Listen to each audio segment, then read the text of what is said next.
Well, thank you so much, David, for being with us today. Julie, thanks for joining us. And it looks like we have some other folks that are still coming in, but this is David Mitchell from CompTIA, and he is going to be speaking with us today about Spark. And so we're excited to be able to have him visit with us. So thanks for being here, David. Absolutely. Thank you for the invitation. I'm really happy to be here. So I'm going to share screen. I see my colleague Natasha join. Let's see. Share screen. All right. Are you all able to see that PowerPoint? We are. Great. I will not be in PowerPoint the entire time, but I did want to start here. So I'm David Mitchell. I've got my teammate Natasha Pinder on the call, and she between the two of us we support educators across the country with CompTIA Spark. So um, you know, Julie, since you're the only one here, I'm gonna maybe just call out on you as um, love to hear what school you're at and what courses and grade you teach.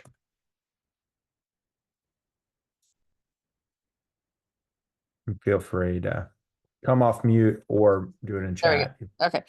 I teach 3rd through 8th grade and I teach computer science. So Right. I teach electives and specials at 2 different buildings. So Got it. A small grade band right there. 3rd through 8th. Wow. yeah. Great. Okay, so computer science. I'm gonna skip over that one. So from an agenda standpoint, I'm gonna make an introduction on what is CompTIA Spark, what do we do? Um, we'll go through some of our curriculum highlights and then give you time to explore and look around. So I'll start here. CompTIA, if you're not familiar with CompTIA already, that's okay. But we're a nonprofit association that represents the entire tech industry and the workforce, and we're the leading provider of IT certifications in the world. So that is probably how most educators know us is students will go through CTE programs and take one of our certifications. We have certifications that are taken by high schoolers, college age students, and adults that are trying to get into the IT space. What CompTIA has done is they created CompTIA Spark as a way of giving back. So CompTIA Spark is a nonprofit built on building that digital fluency and sparking interest into technology. This is really meant for students to explore their skills and their interests, thinking about what are they good at, what do they like doing, so that they might lead them into a career in technology. So, why CompTIA Spark? I think this is a question I get a lot. Is one, I think first and foremost, we are free. That's something that our teachers care about, our districts care about. All of our partners appreciate, and we're always going to be free.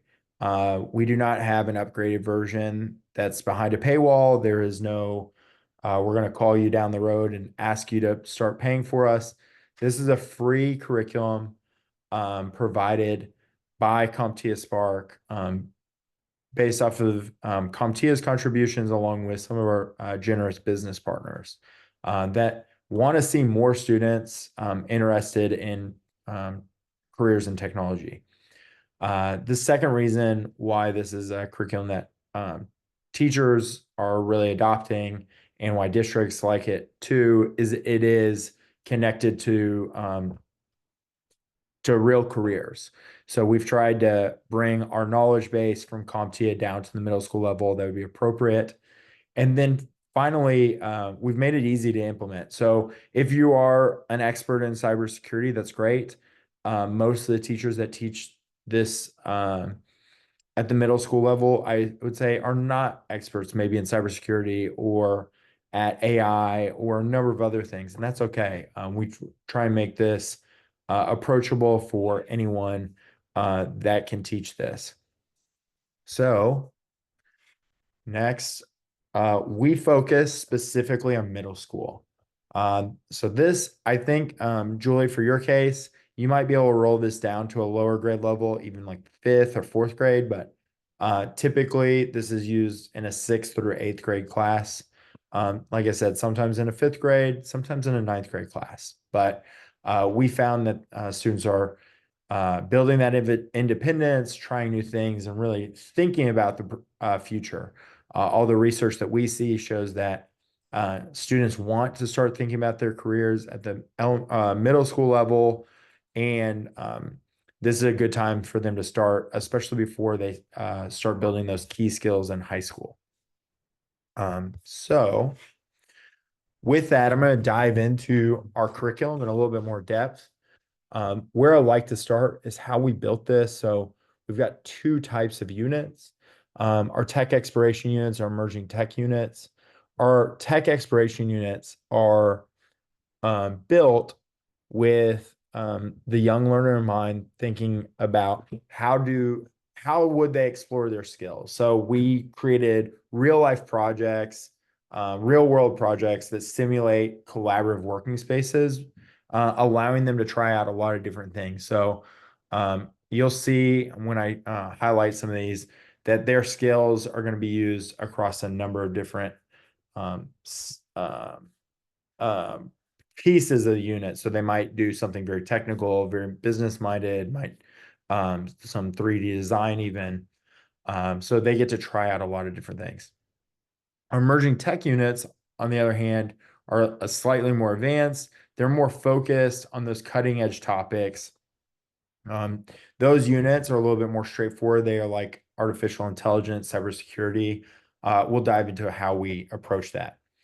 All of our units are built to be 10 to 15 hours worth of content. I think this is important for our teachers to know. I would say most teachers are using this supplementally with things that they're already doing. We have some teachers that will use all 6 of our units that we've built, some that will use a single unit. We invite you to explore and figure out which ones will work best for your students and place them in, put them into your scope and sequence wherever they fit. So with that, what you can see, we've built these to really focus on ways to unlock that potential. You can see some of the skill sets that we're going to be hitting in the tech exploration versus the emerging tech units. But diving in a little bit deeper, before I dive into the product itself, you'll see these are our 3 tech exploration units. So we have our lunar cruise line, 3D school store, and beat builders. Each one of these you'll see dives into a number of different real careers, everything from data science to video production, to some basic Scratch, utilizing 3D design. But each of these projects allows students to work together to solve a big issue, allowing them to try out different technical skill sets. So for example, with the lunar cruise lines, the students are going to create their own company that is launching lunar tourism to the moon, starting in the year 2050. And they're going to do everything from building out the business to creating their own rockets. So each one of these are built in a similar form. 3D school store. They'll use real 3D printers to launch a school store. So they'll print something. This is a great one if you have a 3D printer and it's being underutilized, or you don't really have a great curriculum to go with it. And then beat builders, this is tapping into student interest in a very different way. So we have a lot of creative students. We know that. Many of them say, hey, I don't know if a career in technology makes sense for me, but we're trying to hit that artistic side. So students will create their own song. They'll brand it. They'll start sharing it out using digital tools. They'll have to think about what is the business behind some of this artistic endeavors. Next, our emerging tech units. You'll see these 3 units, probably a little bit more direct. You'll see cybersecurity, AI chatbots, smart home. Each one of these is really taking a big concept and breaking it down to a way that a student at the middle school level will understand, be able to speak intelligently about that subject, and learn new skills to see if this is an area that they might want to focus their studies on. So with cybersecurity, they will start with what is a computer network and move all the way to how do I protect a network in a cyber attack, and building their own infrastructure. AI chatbots. I know there's a lot of AI content out there right now, most of which I think is really supporting maybe a large language model, how to use large language models. In our case, we've taken a different approach. So students will be able to create their own chatbot to solve a real business problem, because AI is going to be there to solve business problems. So in this case, it's helping improve customer service in a family's pizzeria. And the way we approach this is we do not want students just using technology. We want them creating in technology. And then our smart home unit is an intro to Internet of Things. We help students become their own product designers and building an automated smart home based off of devices that they'll program and code. So I'm going to pause there. Julie, I know you're probably the only one who may have questions. Any thoughts or questions before I dive into the product itself? No questions. This looks very cool. I had not seen some of this, and I think I could see where some of this could fit in for me. Great. Cool. So what I'll do, I'll put this in the chat. Or Natasha, can you put the site in the chat? You can go, Julie, you can come along with me. Anybody who's watching this recording, you can also come along. It's teach.comptiaspark.org. So that is the website. These are free logins. You can share this with anyone in your school district. This is something meant to be shared. So it's not a demo site. This will be your login. What you'll see is you'll have the opportunity to log in with Google or Microsoft or create a password. We also have Clever and ClassLink integrations coming. We'd have to do that at the school district level. So if that's something of interest, we just need to connect with your IT team. So I'm going to switch over. You should be seeing this My Classes once you've created a login. You're not going to have all these classes. I've created a number of different classes for these demos, but I'm going to skip over to Browse Curriculum. So up top, Browse Curriculum. And now you can see the units. Julie, since you are the person on the call, is there a unit in particular that you'd like me to dive into first?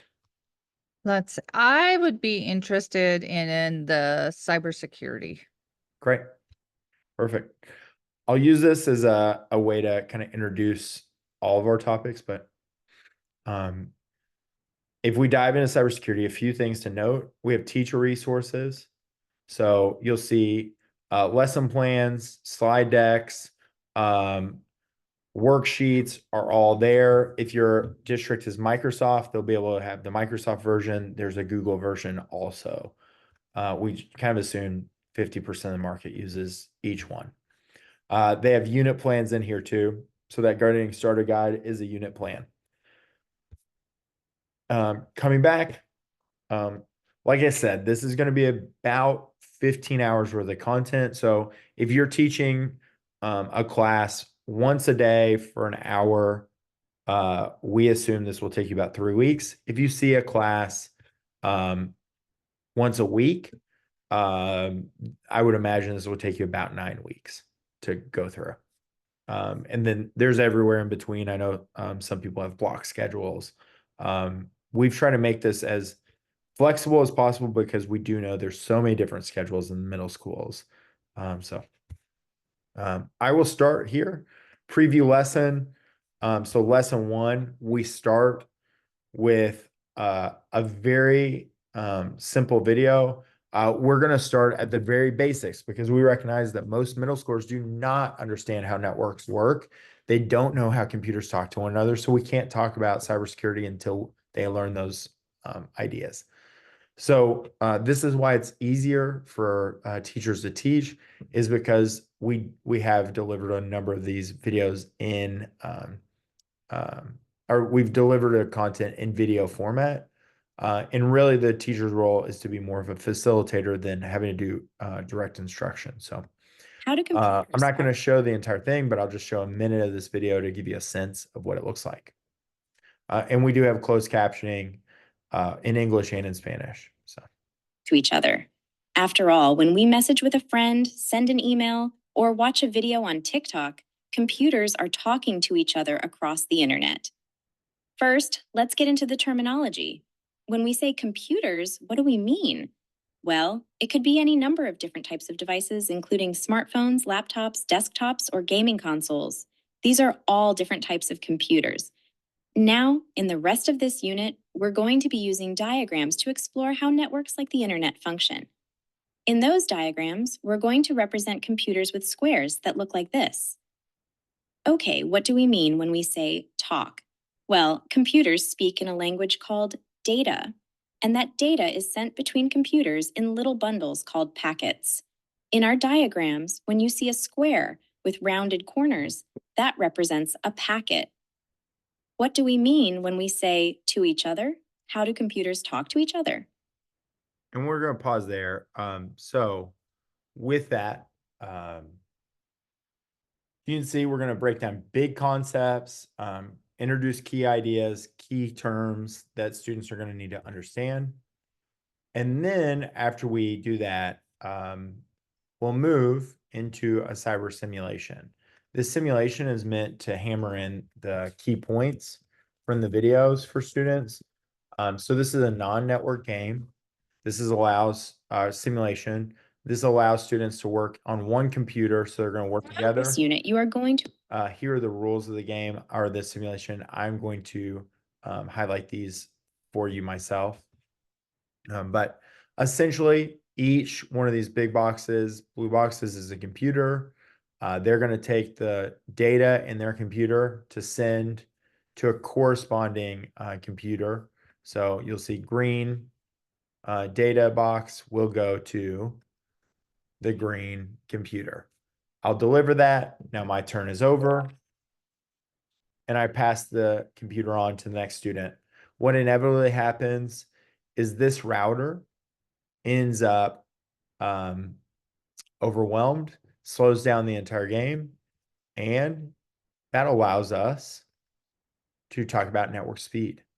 So yet again, scaffolding our way up. And then we talk about network speed, and we allow the students to try again. So they get to try this again. I will highlight a few things. I'd love for you to kind of look around and try this out. But right here, in lesson 3, you'll see we start to introduce the idea of a server. Each level of the simulation gets a little bit more challenging. And then in lesson 4, they get into a cyber simulation game. And that game is a more of a strategy game. And it helps students understand how to protect against specific types of attacks. So I'll let you kind of explore that on your own. And we do connect into careers. So I'm going to give you 5 minutes, Julie, to just kind of look around. I'll be on just kind of listening. If you have any questions, pop on. Otherwise, we'll just kind of explore through the cyber security, if that sounds good.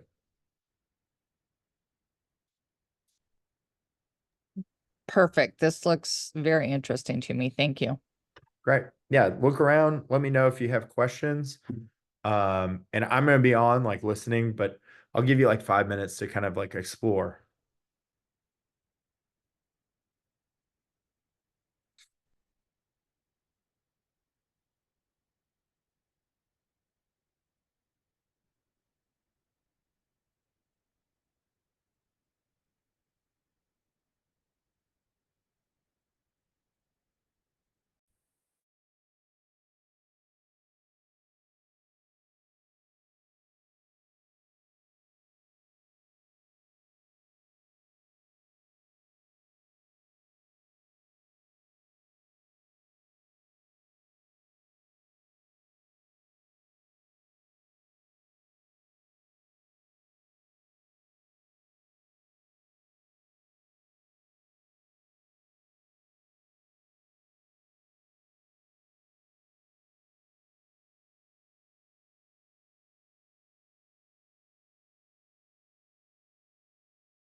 This looks really interesting. I'm really glad to have seen this. This ties in some things that, especially as I build across several grade levels to use and implement. So this looks very interesting, and I just passed it on to a couple other people too.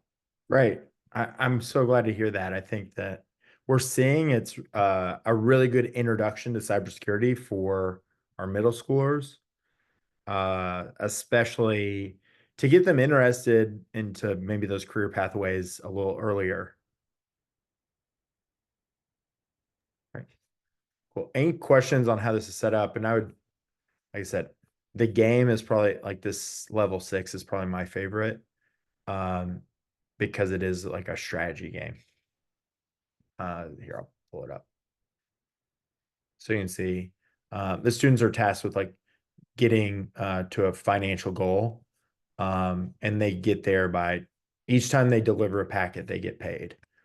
So we're just kind of quickly do a couple rounds, but eventually they'll get more packets than what their bandwidth can handle, which means they'll have to make decisions on should I purchase more things. Honestly, most 7th, 6th, and 7th graders just start purchasing things right away. It's like the money as a whole burns a hole in their pocket. But what I've seen typically work is watch the game play itself out a little bit before buying anything. But eventually, what's going to happen is they're going to get more packets than what they can handle. This is always dangerous to demo because it is an algorithm-based game, so I never know exactly what I'm going to get. But you can see now there's 2 packets. Eventually, I should get to a point where I am overwhelmed with packets here in a second.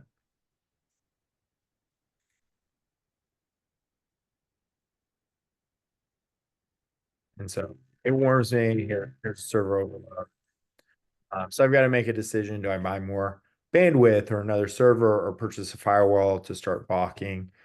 In this case, maybe I just say, hey, I'm going to buy another server and I'm going to buy more bandwidth, which leaves me with a diminished budget. But I processed 2 packets. So instead of $75 each turn, I'm going to get $150. So I could continue on. I'm not going to torture you and make you watch me hopefully win this game. A lot of times I do lose. But and then finally, I think what's really important in here is our case studies.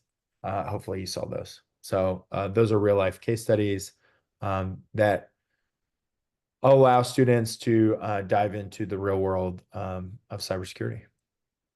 Cool. I'm gonna back out. Any other questions on the cybersecurity unit, Julie? No, not at this time. I like the network and the build up because those are the hardest concepts for my students to understand. So I like that. We've heard that. Yeah. And we did a lot of research with teachers to be like, what is it? What are you trying to teach? And what's hard for them to conceptualize? Cool. Great. If it's okay, I'll show you. So that is one of our tech exploration or sorry, emerging tech units. Our AI falls under that one too. It's built very similarly. Basic concept is, hey, we're going to scale our way up. Our smart home technology. If you're okay, I'll show you one of the tech exploration. If you have a preference on 3D School Store or Lunar Cruise Line, let me know. Otherwise, I'll just show one of them. I'd like to see the lunar cruise lines. That's the one I like too. All right. So this built a little differently. Like I said, instead of these deep dives into like these specific topics, it's allowing students to try out a lot of different things. Like I said, Lunar Cruise Line assumes the students are going to build a company that is going to take tourists to the moon in 2050. It's project-based. They should be doing this in groups of 3. Each one of these lessons focuses on a different skill set that they're going to learn. So founding day, they're going to start in a PowerPoint. They're going to create their company name, a logo. They're going to come up with color design. So it's really starting there. We're going to dive into the design your lunar cruise ship in a second, but they're using Tinkercad, which is a 3D modeling program. All of these, if there is a third-party application, there's a free version in there. So Tinkercad would be one of them. Headhunter is a data tool, so they can either use Microsoft Excel or Google Sheets. We have ways for them to use either one. Program Your Flight Path is Scratch is doing programming in Scratch. We have our own version of Scratch that is behind our in our product. So if Scratch is blocked in the district, that is shouldn't be a concern because there's not a separate login for Scratch. And then they use Canva as a way to spread a social media, create a social media campaign. But what teachers really like about this is we start with a set of instructions students are going to do. And like I said, in this lesson, they're going to be building their rocket ship. So it's got to be 60 millimeters tall, company name on the side, passenger, place for passengers, engine. But you do not need to be an expert in Tinkercad as the teacher. So each one of these comes with a video, with a how-to video. Instead of like a 30-minute how to use Tinkercad, we're breaking this down by skill. Each one of these videos is between 2 to 5 minutes. We want to maximize that at 5 minutes because what 7th grader is going to sit through a 30-minute tutorial online? But I'll show just kind of what one of these looks like. In this video, We timestamp these. What teachers consistently tell me is, hey, I really like this because students can learn at their own pace. Groups can work through this. I don't have to be at the front of the screen showing how to use Tinkercad or Excel or whatever it may be. So I'll just skip ahead. I'm just going to show like 30 seconds of this one.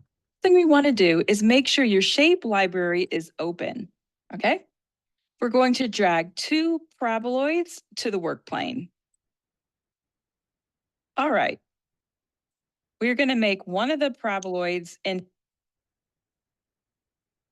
All right. So you can see we do the click by click. We show the students exactly how to do that. They'll submit their files. I'm not able to do that as a teacher. The student version would have that. They'll submit to you. Additionally, we have quizzes that students can use. Those will be self-graded. Those will be graded in our program. So you don't have to do the grading. And then they do reflections. They write in their own reflection. So reflect on what you learned today. What are you most proud of? Explain that. You'll be able to grade that. And then we have extensions. So we built those for 2 reasons. One, once the students finish the entire project, they come back to the one they like the most to do more because we want them to build that skill that they really like. 2, we know that this, for a very practical sense, some students are going to fly through this. Some are going to take a long time. For the students that fly through and they're done in half the time of everybody else, there's more than enough for them to do that is tied to real standards and real learning, that you don't have to create some random worksheet or have them do something that's not related. It's already built for you. In this one, my favorite extension is actually extension 3. So you can see this is pretty complex. They're supposed to look at the images of a NASA space launch system and make their own design in Tinkercad based off of that. So they really get to build in there. They can do that themselves. The Headhunter one is a really fun one. Like I said, there's a Google version and Microsoft version. You can hide whichever one in your district you do not use with the teacher version. But in this one, they're finding the best captain in Excel. The extension that students like in this one so much, and I think it's really funny, is now that you found the best candidate, it's time for you to find the worst candidate. So the students get to decide who they think, they get to nominate who they think the worst candidate as a captain would be. Then, like I said, in all of these, there's going to be career connections. And here, you're going to see a career inventory that students can do. And then there's videos linked to real life jobs based off of that career inventory. So we want to tie those careers in. I would also highly recommend if the high school has a program, a CTE program that aligns to one of these careers, that you highlight that for this student. So I'll pause there. Yet again, any thought? This is more, like I said, more project based, probably more traditionally like a STEM type lesson. But really, there is a lot of technology built into there too. So cool. Any thoughts or questions? I'm happy to. No, I love this, and this builds a lot of what I do, build into and have these courses, because I don't have any curriculum if I don't develop it, so I can see where I would definitely use some of these, and I'm passing a couple of these on to a couple of people too, so I think Great. this would be really good. Great. The last thing I'll show you is just kind of how to create a class. Pretty easy. You come up here. I love hearing that feedback. I mean, I don't love that you don't have the curriculum, any curriculum, that you're having to build all of this, but we hear that a lot, and we're here, like, we want to help in that case. So you just create a class name, whatever you call it, that's fine. Julie, for your case, if you don't have, if you have like a 6th and 7th grade class or whatever it may be, it doesn't matter as much. This is more for just your own like purposes, but as long as you know your naming conventions, you'll be fine. So add the class. Once I add the class, you'll see there are no units in there. You as the teacher get to show the units that you want students to use. So they do not have access to all the units. So if I wanted to add a unit, I would just go to add a unit. If I were going to teach cybersecurity first, I can add that to class. I just added class 1, so I would add that unit. And now I go to class 1 and I can see that unit. You can see this is visible to students now. It says it. You are also able to hide lessons from students. So if you don't want them skipping ahead, you can come down and say, hide from students. And now that is hidden. Once you're ready, you can make that visible. Then as I dive in, I can also hide individual pieces in here from students. So if I don't want them taking the vocabulary quiz, I can hide that. Or, hey, I don't want you skipping ahead to the next video. I could hide that. All right. Additionally, in your classes, to get students to enter, you will just have them come to in this, there's a student version of our site. You would send out the student version, and then they will enter this into their class code, that class code to enter your class. So when they log in, have them enter the class code. Yet again, they can use a Microsoft or Google single sign-on. If we work with your district, we can do Clever or ClassLink, or they can create their own username and password. I don't have any students in this class, so I'm going to pull back for a second and just show you what that would look like. So you can see in this 5th grade, I do have some students. I can go to the students and I'd be able to see at least their username. That's all we're going to take is username and password, sign up method. And then I have the option of, if someone gets in the wrong class, I can remove them from the class, or I can change their password. Now, if they do single sign-on, you're not going to be able to change their password. But yeah, so that is one of the key points. And then finally, we have a support tab in there. There's FAQ. We talk about password resetting. All of these questions should be answered. And if you have any questions, we will absolutely be able to support and help those. And then that's kind of it. So Julie, I'm going to pause there. Anything else on the platform that'd be helpful for me to show? Can you just show me what the grade book looks like really quick there? Yeah.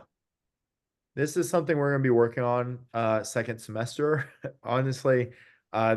So when students turn in, you're going to have to scroll to find Hmm. where they turned in. That is probably the feedback that we hear the most is, hey, there's a lot of white space. Can you just pull that in? You're also able to download that in a CSV. So you could use Excel to grade that or to upload to your student information system if you wanted. Okay, that looks good. I just wanted to see what it looked like. So no, that looks good. Great. Awesome. Okay. Cool. I am gonna pause. Like I said, if you need any support, there's two places you can go. I'm probably gonna be a little slower, but my name is David Mitchell. Here's my email address, but you also can use info@CompTIA.org. So if you ever need any tech support, that is the first place that you can go. We monitor that and try and get back to teachers as quickly as possible. Usually during like the workday, it's within an hour or so, but we want to make sure that you never feel like you have to wait on us like a long, or you're just gonna have to have someone who's not responsive. We want to be really responsive to our teachers. So great. I'm gonna pause there. If there's any more questions, I'm happy to answer them. Otherwise, I probably wrapped up 15 minutes early. Well, I David, don't have anything. This looks amazing. I'm gonna pass this on to my colleague so she sees this also. Great. thanks, Julie, for being here today. And David and Natasha, thank you for being here from CompTIA. We will make sure that we get this recording out to all of our computer science teachers across the state this week, so that they too will know about this great curriculum that you guys are offering completely free of charge, which I think speaks to the mission of CompTIA. So thank you for making it available to the Wyoming teachers, and we'll look forward to helping you spread the word. Absolutely. We're excited to support any teachers in the state and the country. And if there's ever any questions, like I said, my email's here. We're happy to help you. And we want this to be another great school year for you. So hopefully this helps. Thanks Okay. so much. Have a great afternoon. Thank Hey. you. Okay, bye-bye. Bye. Thank you.